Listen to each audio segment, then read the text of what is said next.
एक गांव में एक बुढ़ा चोर रहता था। उसका 3 शिष्य थे। नाम था लड्डू, जिड्डू और गुड्डू। वो बुढ़ा चोर उनको चोरियां कैसे करना है सिखाता था।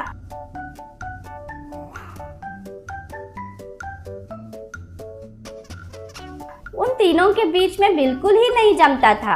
एक दूसरों को एक विश्वास नहीं करते थे, इसलिए हमेशा झगड़ा करते रहते थे। ये देखकर वो बुढ़ा चोर उनको हमेशा डांटता रहता था।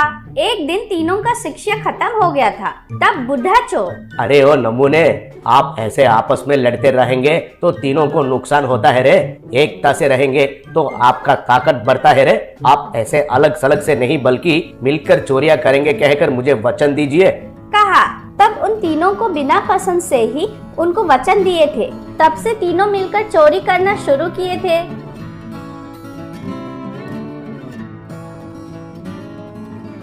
उनमें लड्डू बहुत खाऊ था। जब भी देखो तो कुछ न कुछ खाता रहता था। जिड्डू देखने में मामूली है लेकिन बहुत बलवान था। कितना बड़ा पत्थर को भी बहुत आसानी से उठा लेता था। गुड्डू बहुत होशियार था।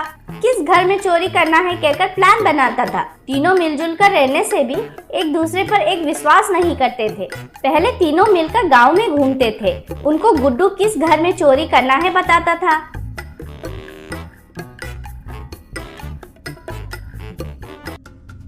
रात होते ही तीनों उस घर का दीवार से कूदकर अंदर जाते थे। तब जिड्डू घर की दीवार को बड़ा सा छेद लगाता था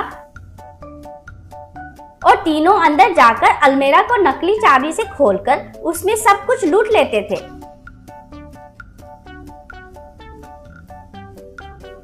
बाद में लड्डू उनके घर में कुछ ना कुछ खाता था।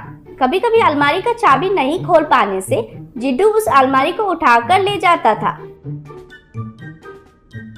बाद में तीनों पैसा साझा करने के लिए झगड़ा करते थे। तब लड्डू, अरे मैंने कितना मेहनत किया है पता है, इसलिए मुझे ही ज्यादा हिस्सा मिलना चाहिए, कहा। तब गुड्डू, क्या रे तुम्हारी मेहनत सांड जैसा खाते रहते हो और किसी काम का नहीं हो। उस घर के बारे में किसने कहा? मैंने, मुझे ही ज्यादा मिलना चाहिए, कहा। तब जिड्डू, अरे तुम दोनों चुप रहो। वास्तव में उस दीवार को जेसीबी से भी नहीं तोड़ सकते हैं। असल में उस दीवार को छेद कौन लगाया है? मैंने ही लगाया है, इसलिए मुझे ही ज्यादा मिलना चाहिए, कहकर तीनों झगड़ा करने लगे। एक दिन तीनों एक घर में चोरी कर रहे थे। तब उस घर के अलमारी में उनको पैसा, सोना के साथ साथ एक नक्शा मिला। बाद में वे तीनों उस मैप को देखने लगे। किसी को कुछ भी समझ में नहीं आया। तब गुड्डू, अरे ये तो कोई खजाने का नक्शा जैसा है। उस घर का ऑनर को ये क्या है कुछ समझ में नहीं आकर ऐसा अंदर छुपा कर रखा होगा। हाँ, मुझे समझ में आया। इधर देखिए, एक पुराना कुएं में वो खजाना है शायद। चलो चलते हैं, कहा। तब तीनों उस नक्शा को देखते हुए जंगल में खजाना ढूंढ रहे थे।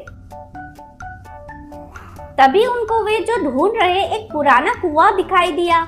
उस पर सूखे हुए पेड़ पौधे थे। तीनों उन सूखे हुए पेड़ पौधों को निकालकर कुएं के अंदर जाकर देखे तो उधर सूखा हुआ मिट्टी और उसके अंदर अटका हुआ एक सोने का पेटी दिखाई दिया। ऐसे उस कुएं में लोहे के पट्टियां थे।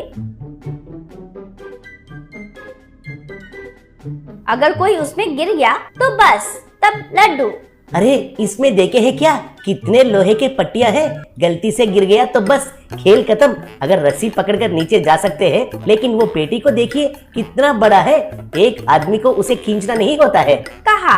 तब गुड्डू, अरे एक काम करते हैं, मैं और लड्डू 2 रस्सियों को कमर पर बांधकर अंदर जाकर उस पेटी को खींच कर लाते हैं।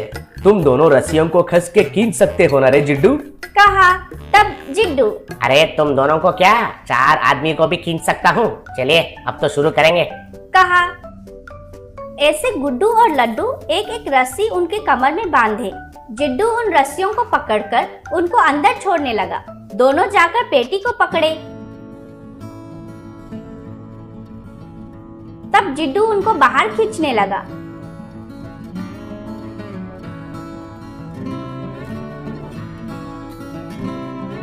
इतने में लड्डू रस्सी पर लटकते हुए, अरे ओए, अब मैं बहुत मेहनत कर रहा हूँ, इस बार झुकेगा नहीं साले।